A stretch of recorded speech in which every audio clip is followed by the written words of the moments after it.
स्वागत आहे सर्वांचे पुन्हा एकदा माझ्या एका नवीन व्हिडिओमध्ये। सर्वांना श्री स्वामी समर्थ।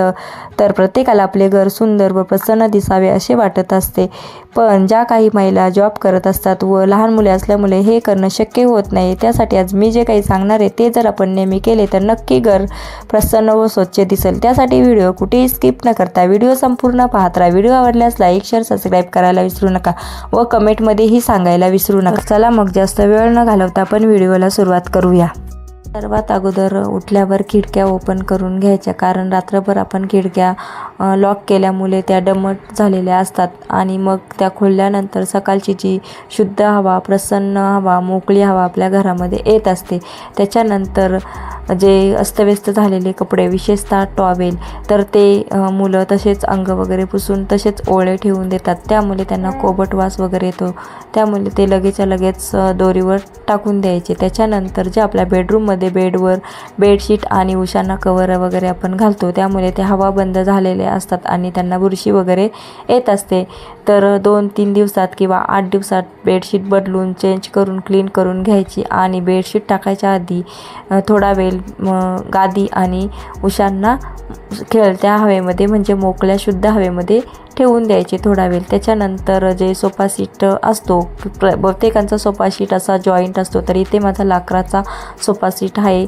तर त्याच्यावर ज्या उशा वगैरे असतात तर त्या मी 2-3 दिवसात मस्त झटकून वगैरे घेऊन उन्हामध्ये थोडा वेळ सुकत ठेवून देत असते। जेव्हा मी झाडू वगैरे मारत असते तेव्हा भिंतींवरून आणि कानाकोपऱ्यापासून झाडू मारून घेत असते, जेणेकरून कोपऱ्यात जी काही जाळे जळमटे घाण वगैरे असते ती निघून जाते आणि असा सोफा सीट वगैरे उचलून त्याच्याखाली जी काही साचलेली घाण वगैरे असते तीही निघून जाते। तसेच बेडखालीही मी नेहमी झाडू मारून घेत असते, जेणेकरून ज्याच्याखाली जी धूळ वगैरे जळमटे वगैरे असतात ते निघून जातात। तसेच कपाटाखालीही मी झाडून घेत असते, कारण ह्या गोष्टींकडे आपण जास्त लक्ष देत नाही, पण त्या खाली खूप अशी धूळ वगैरे साचून त्यापासून जळमटे वगैरे जाळ्या वगैरे तयार होत असतात आणि ते जर आपण वेळच्या वेळी केले नाही तर खूप असे कॉक्रोच वगैरे होण्याची शक्यता असते। म्हणून मग 2-3 दिवसात किंवा 8 दिवसात नक्की हे करून घ्यायचे।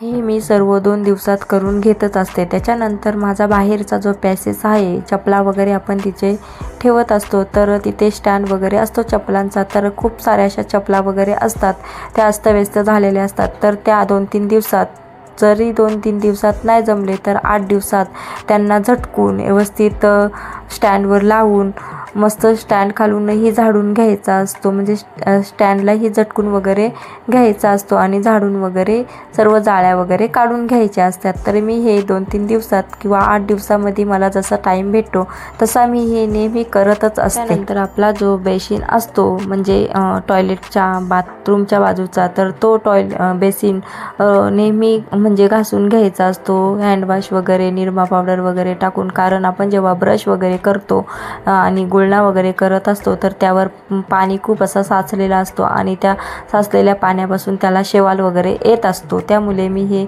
नेहमी किंवा 2 दिवसात किंवा 8 दिवसात हे करतच असते।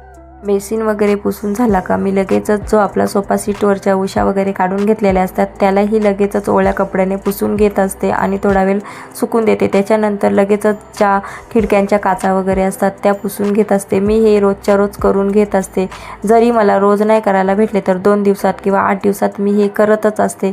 त्यामुळे मला डीप क्लिनिंग वगैरे करायला जास्त लागत नाही। त्याच्यानंतर ज्या आपल्या बेसिनमध्ये पॅसेसमध्ये किंवा किचनला ज्या टाईल्स वगैरे बसवलेल्या असतात, तर जेव्हा आपण दिवाबत्ती किंवा जेवण वगैरे बनवतो त्याचे जे तेलकट तुलपट डाग आपल्या ह्या टाईल्सवर बसलेले असतात आणि ते खूप असे घाण दिसतात। त्यामुळे ह्या नेहमी ओल्या कपड्याने पुसून घ्यायच्या आणि त्यांना काही जास्त वेळ लागत नाही। ओला कपडा घ्यायचा आणि पटकन पुसून घ्यायच्या, त्यामुळे त्या स्वच्छ आणि क्लीनही दिसतात। त्याच्यानंतर जो आपला हॉलमध्ये टेबल असतो, टी व्ही वगैरे, टीव्हीच्या समोरचा वगैरे, टीव्हीच्या बाजूचा, तर त्याच्यावर खूप अशा वस्तू आपण अस्तव्यस्त ठेवलेल्या असतात, त्याही व्यवस्थित पुसून वगैरे जागच्या जागी ठेवून द्यायच्या। त्याच्यानंतर जो मी मुख्य दरवाजा असतो तोही नेहमी असा क्लीन करून पुसून वगैरे घेतच असते, जेणेकरून ज्यावर जी बसलेली धूळ वगैरे असते ती निघून जाते। आणि मुख्य दरवाजा हा नेहमी पुसूनच घ्यायचा असतो, कारण मुख्य दरवाजातूनच लक्ष्मी आपल्या घरामध्ये प्रवेश करत असते आणि असेही म्हटले जाते, स्वच्छता असते जिथे लक्ष्मी बसते तिथे। त्याच्यानंतर मग मी लादी वगैरे पुसत असते. तर त्या पाण्यामध्ये मी थोडा मीठ टाकून घेते आणि थोडेसे फिनेल टाकून घेते, कारण मिठामुळे निगेटिव्हिटी सर्व निघून जाते. त्यामुळे मी लादी पुसताना नेहमी मीठ टाकून घेते आणि लगेचच लादी कानाकोपऱ्याने पुसून घेते. त्याच्यानंतर बाहेरचा पॅसेस वगैरे एका कपड्याने पुसून घेते. आणि सर्वात महत्त्वाचं म्हणजे छोटी का होईना पण रांगोळी नेहमी दरवाजासमोर काढून घ्यायची. रांगोळीने खूप अशी प्रसन्नता आपल्या घरामध्ये येत असते. तर बस मी हे सर्व करून घेत असते. आजचा व्हिडिओ एवढाच. तुम्हाला कसं वाटलं ते तुम्ही मला कमेंटमध्ये सांगा. आवडलं असेल तर लाईक शेअर सबस्क्राईब करा.